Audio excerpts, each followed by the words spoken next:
We all love getting comments on our stuff, whether it's a post on Facebook, a photo on Instagram, or a video on YouTube. And I've received a lot of comments over the years. In fact, I've had over 60,000 comments on YouTube alone. And it is awesome seeing people comment on your work, but we all know there's more to the story than just that. So, on this episode, we're going to talk about what it's like getting thousands of comments on your work, dealing with the inevitable trolls. We'll unpack the good, bad, and the ugly. This is my love-hate relationship with YouTube comments.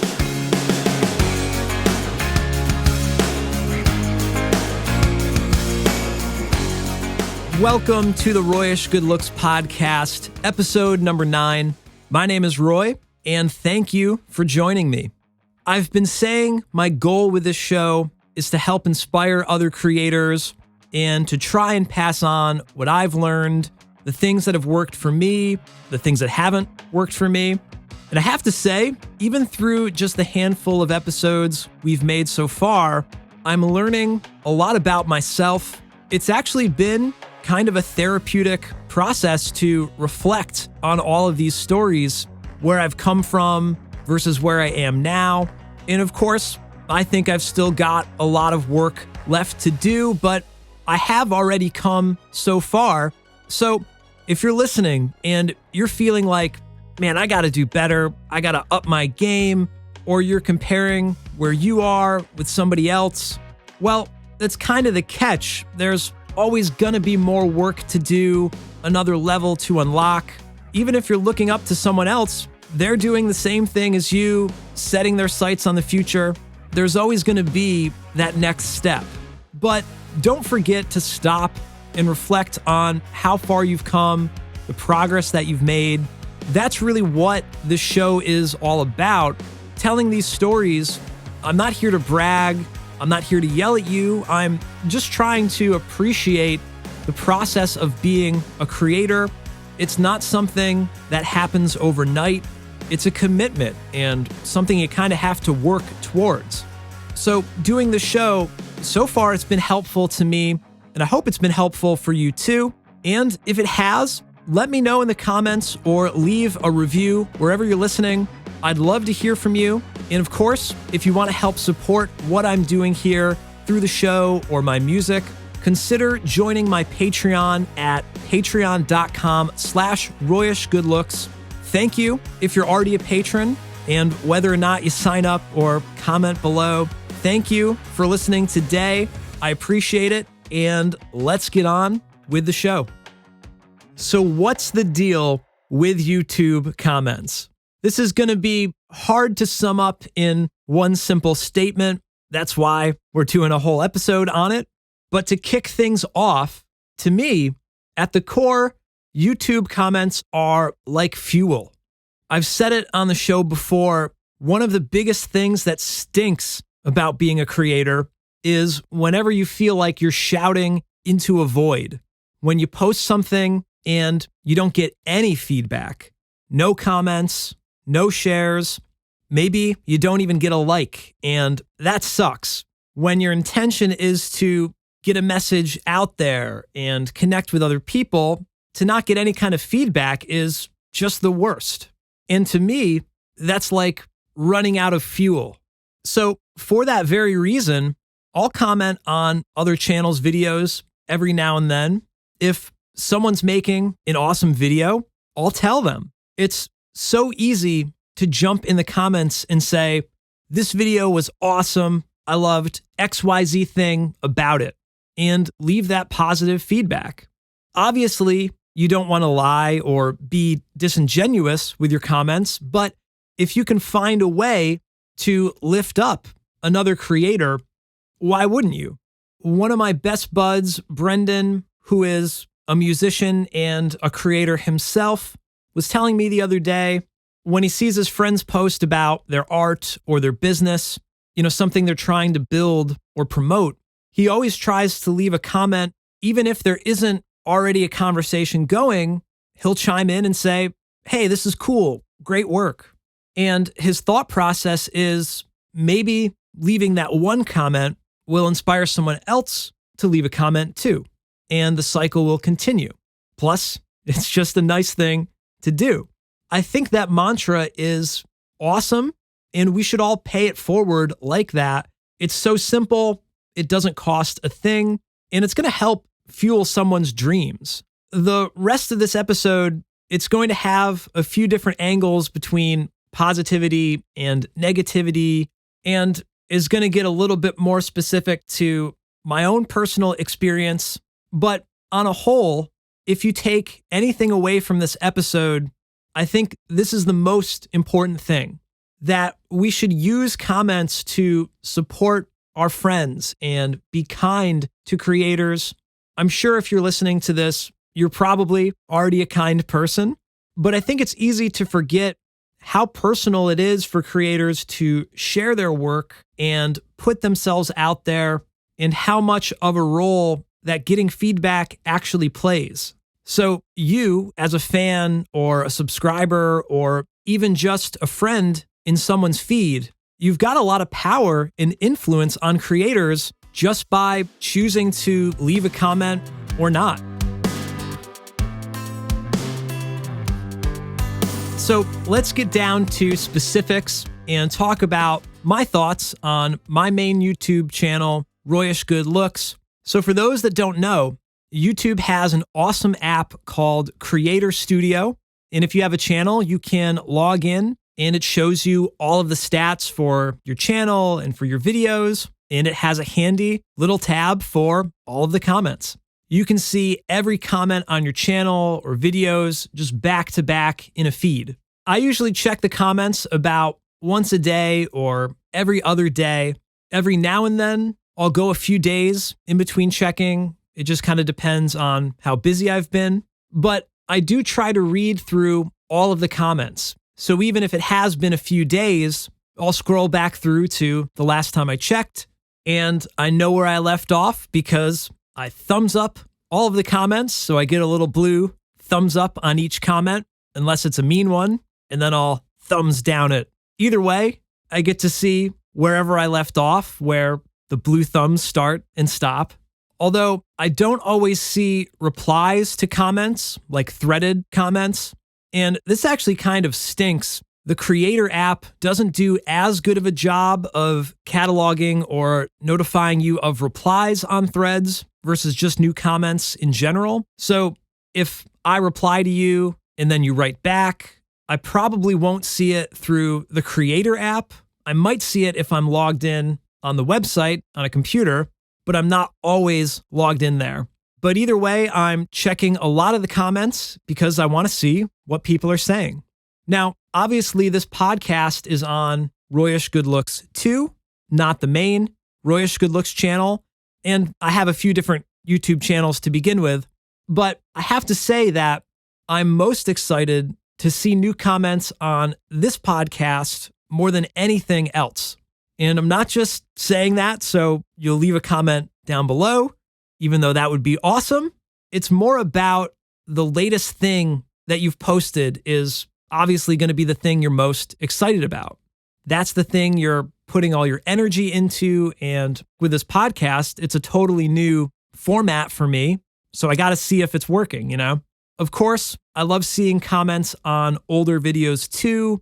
Like if someone just found Hello from the Dark Side for the first time, or they're revisiting it because it was stuck in their head. It's always nice to see comments rolling in general. But at this very moment, I'm thinking about, is what I'm doing now resonating with people? You know, my last song, my last podcast, even my last tweet or Facebook post, is whatever I'm posting hitting the mark with people? And I don't know unless I check the comments. So I guess we can dive into the actual comment section now.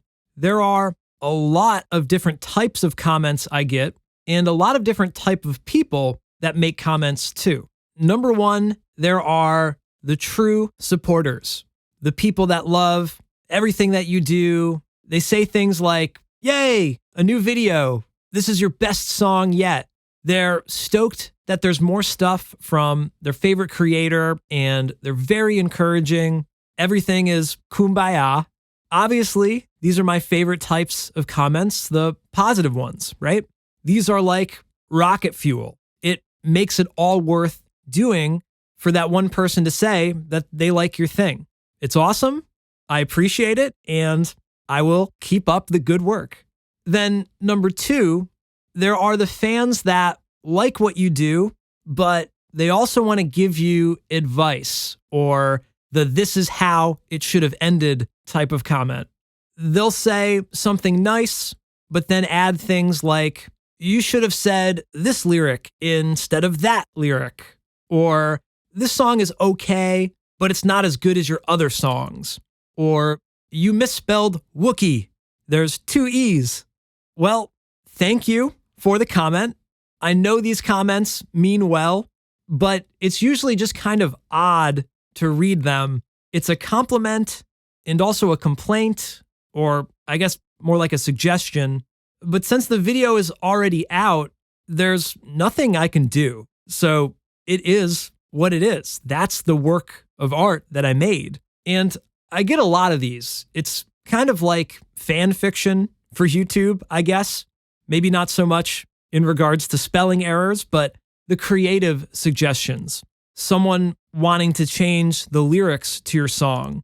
I get why people think of it, but as the creator, it's just weird to read those comments. And I guess I would include comments that request songs in this category too, like make a song about Ahsoka Tano, or where's the Hello There song.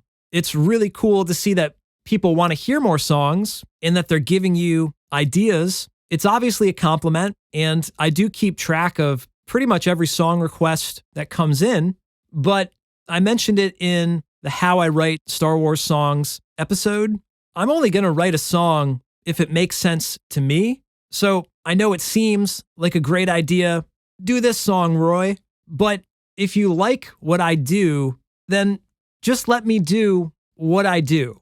Like, do people ask Ed Sheeran or Justin Bieber to write songs about specific things? And I don't want to sound like I'm complaining here. When you get these comments on a regular basis, it can just kind of wear on you. Of course, I appreciate them. It's just that added pressure of, okay, here's what the audience wants, and I want to consider that, but I also just want to do what I want to do. Then number 3, there's a lot of neutral parties. These are people that don't really comment on the work itself, not on the video or not on the song. They just say things like "first" whenever they're the first person to comment on a video, or "who's watching in 2021" when it's an older video from a couple of years ago, or "I bet no one will like my comment."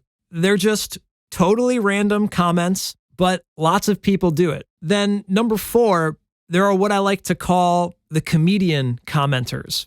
Like you might suspect, these are people that just like telling jokes in the comments. Greedo is green, Banthas are brown. It's over, Anakin.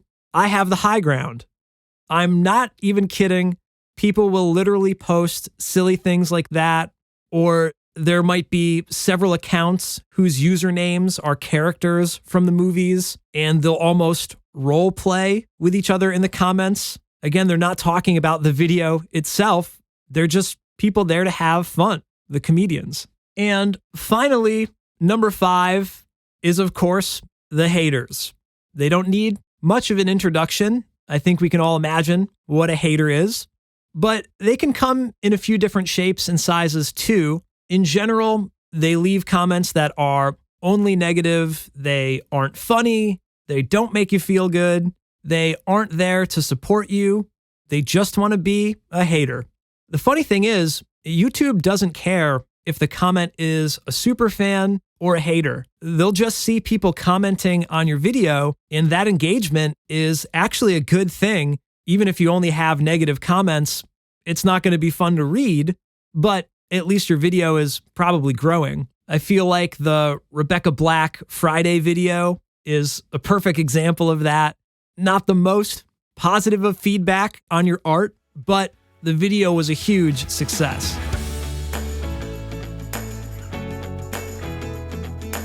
Now, out of all of these types of comments, my YouTube analytics say I have roughly 60,000 comments added in total, but I actually went through all of my videos and added up the comment totals myself, and the real total is closer to 88,000. If I had to guess, there must be a difference in how YouTube counts regular comments versus replies to comments, like the actual thread. So out of 88,000 total comments, 60,000 are just regular comments added, and I would guess 28,000 are replies. So there's about a 1 in 3 chance that someone will reply to your comment, and it might actually be me. Since I respond to a lot of comments, I have to assume that all 28,000 of those replies aren't me. I wish I could tell you what the actual statistic is. It's probably a pretty high number. I have no idea how to figure that out. But either way, this brings us to the next step of the puzzle. When I'm scrolling through the comments, it's easy to read them all, but I can't realistically respond to them all. And that's not really my goal anyway. But of course, I do respond to a lot of them. So how do I decide what comments to respond to? I suppose I sort of weigh every comment to see like what kind of person it is and whatever message they're actually conveying to me, whether or not that comment resonates with me, whether or not it catches my attention. If not, I'm obviously not going to respond to it. In general, I read every comment as if the person was standing right in front of me.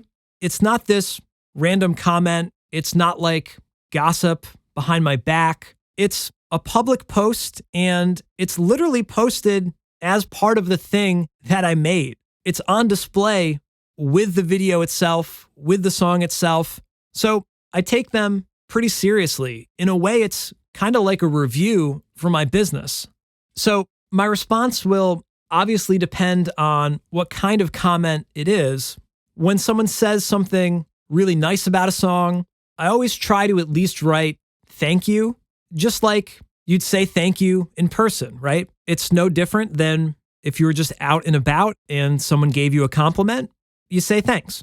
If someone shares a personal story or something a little bit more in depth that seems genuine, then again, I'll write back, and I might keep it short, but the more something resonates with me, the easier it is to have a regular exchange, almost like a conversation of sorts. Again, it just seems polite. You took the time to share those thoughts, and I appreciate it. So I'll say thank you again, and probably a little bit more than that. And I enjoy that, kind of getting to know the people that are watching your stuff, the people that like your stuff. That's really the best part about the comment section. Even though it's my video and I'm the creator or the artist or whatever, I'm not some sort of famous celebrity that's too busy to, acknowledge the people that are actually supporting them. Those people in the comments they're making are literally keeping the train moving. That's the fuel, And if I don't have the time or the energy to write back at that moment, but someone said something nice, I'll at least love the comment. I think YouTube sends you a notification if a channel loves your comment. That way, they at least know that I saw it. I appreciate it. Like I said, I can't write everyone back, but I try to. So if I love your comment, but I don't leave a response, you can at least be assured that it brightened my day. And I would assume that's probably the same for a lot of creators. Now, I suppose I respond to a fair amount of haters too. Not all of them, but some. It's the same reasoning. It's just the opposite side of the coin. The negativity can hit a nerve just as much as a really nice comment does, sometimes even more. It's easy to get upset, And that emotional response, it can often overshadow the nice comments, as stupid as that is. Like in the time I spend huffing and puffing about a mean comment, I could probably reply to 5 other nice comments. And now that I'm thinking about it, that's probably an awesome way to channel that negative energy. I'm going to try that from now on. I'm also trying to get better at just not emotionally responding to negative comments in general. Like, two wrongs don't make a right sort of thing. This song sucks. Well, your comment sucks. That's the gut reaction. And I would never respond like that to begin with, but when the emotions are high, you shouldn't be responding at all, really. Lately, I feel like I've been a little bit more blunt or sarcastic, like, thanks for watching. You're welcome to write your own song.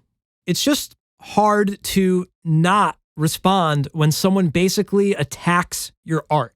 Like I said, I take it personally, and it obviously depends on what the comment is or what the context is. But if it's something that I feel like I have to defend or set the record straight, then I'll definitely write a hater back. One of the biggest complaints I get is about my We Didn't Start the Fire parody. The original song is in chronological order, but my parody isn't. And this is something I knew from the very start when I was writing it. I intentionally wrote the parody to match the syllable sounds as much as possible with the original, which is what I think makes for a really great parody. It has to sound like the original.